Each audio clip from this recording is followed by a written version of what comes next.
On va maintenant parler des accidents de la circulation, et plus exactement comment surligner son code civil en matière d'accidents de la circulation. Tout d'abord, à noter, vous avez l'article 1242 du code civil dans le code rouge.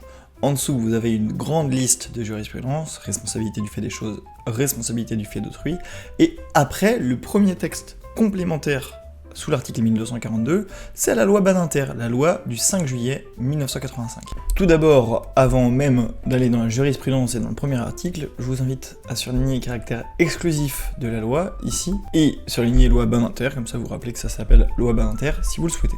Concernant le caractère exclusif de la loi Badinter, le caractère exclusif de la loi Badinter est explicité à l'article 1er de cette loi, qui nous dit « Les dispositions du présent chapitre s'appliquent, même lorsqu'elles sont transportées en vertu d'un contrat, aux victimes d'un accident de la circulation dans lequel est impliqué un véhicule terrestre à moteur, ainsi que ses remorques ou semi-remorques, à l'exception des chemins de fer et des tramways circulant sur des voies qui leur sont propres. » En dessous, vous avez le domaine de la loi, c'est les conditions à citer en cas pratique. Notamment, véhicule, accident de la circulation avec un véhicule qui est impliqué.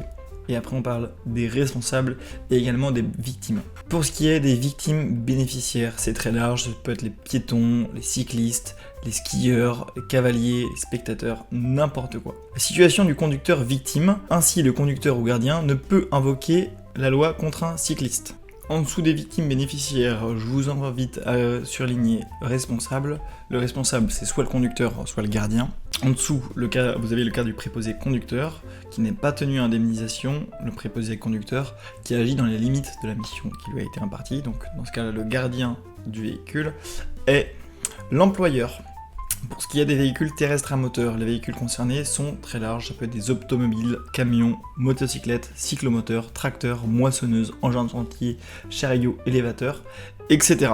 Et notamment, vous avez l'affaire qu'une mini-moto avait été considérée comme un véhicule terrestre à moteur, une mini-moto pilotée par une enfant de 6 ans. Une tondeuse autoportée, et je me permets de vous montrer ce que c'est qu'une tondeuse autoportée, et donc ça, c'est un véhicule terrestre à moteur. Peu importe que le moteur fonctionne ou non, l'automobile peut être en panne et il peut quand même y avoir véhicule terrestre à moteur. En dessous, vous avez les tramways, et ici, vous avez la définition de la notion de voie propre. Vous avez deux types de jurisprudence. La première, dans laquelle la loi s'applique. La loi s'applique à l'accident causé par un tramway sur des rails circulant dans une rue, ou encore à un tramway qui traverse un carrefour. Mais il ne s'applique pas sur un tramway avec des voies propres, entre guillemets. Un tramway circulant sur une voie propre, constituée par un couloir déterminé, avec un trottoir sur le côté. En fait, ce qui est important, c'est cette notion de trottoir, et avec une ligne blanche continue, interdisant à tout véhicule de venir y circuler. Ici, c'est une voie propre, ou encore séparée de la rue par un terre-plein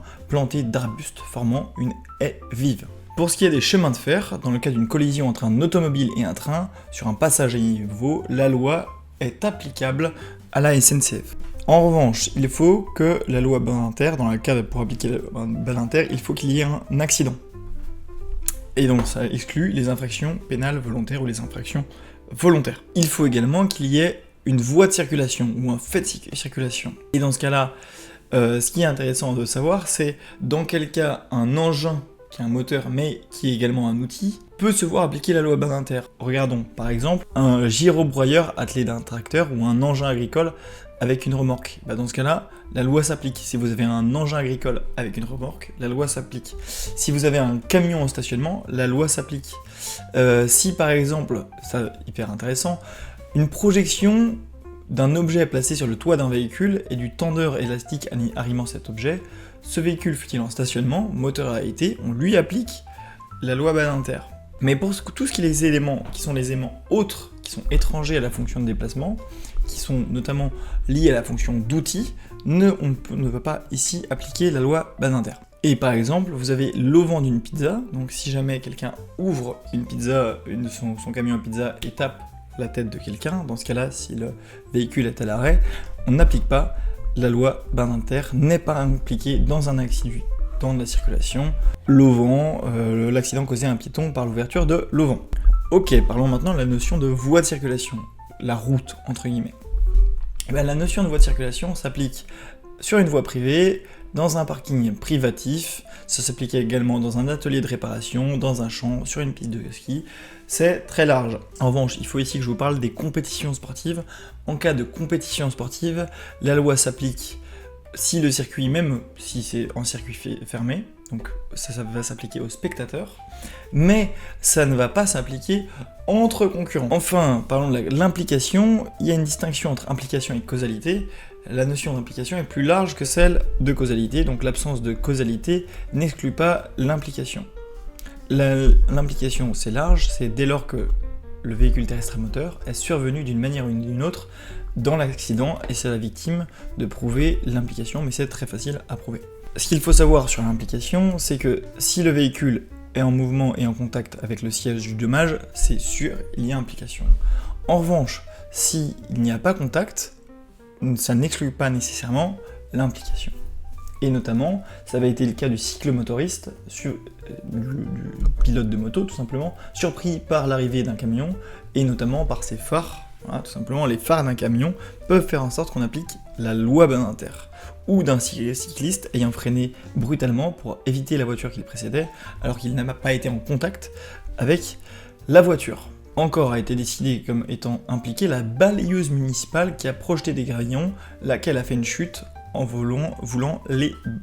Ensuite, en grand 3, conditions de la responsabilité, vous avez quelque chose qui est intéressant, notamment sur l'imputabilité du dommage à accident, et en particulier les accidents complexes, qui sont les accidents qui impliquent plusieurs véhicules. C'est un carambolage. Et bah du coup, dans ce cas-là, il y a implication de tous les véhicules, et la victime a en droit de demander l'indemnisation à l'assureur d'un des quelconques véhicules impliqués. Ensuite, vous avez le fait que les victimes, y compris les conducteurs, ne peuvent pas se voir opposer la force majeure ou le fait d'un tir. En revanche, les victimes, du coup sauf les conducteurs, mais les victimes, sont indemnisées sans qu'on puisse leur opposer leur propre faute.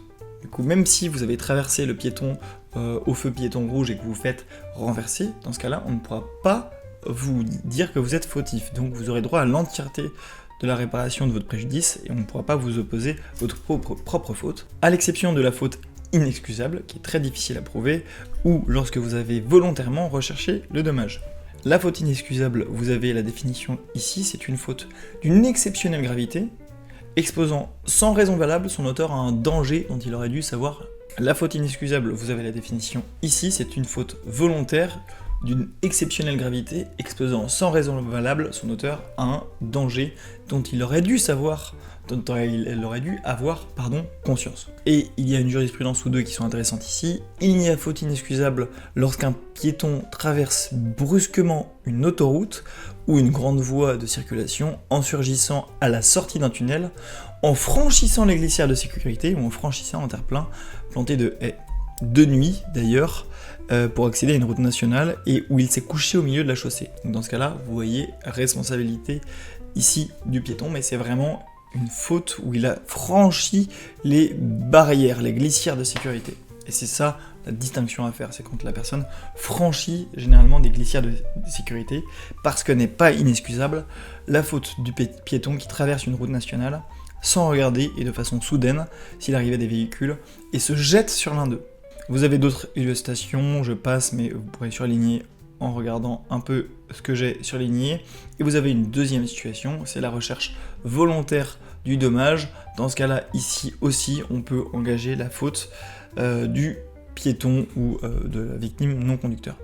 En revanche, la faute commise par le conducteur lui-même a pour effet de limiter ou d'exclure l'indemnisation des dommages qu'il a subis. Ensuite, je vous conseille de surligner l'article 5 en ce qui concerne les dommages aux biens, et l'article 6 en ce qui concerne le préjudice subi par des tiers du fait des dommages causés par la victime directe d'un accident de la circulation. J'espère que ça vous a été utile et je vous dis à dans une prochaine vidéo.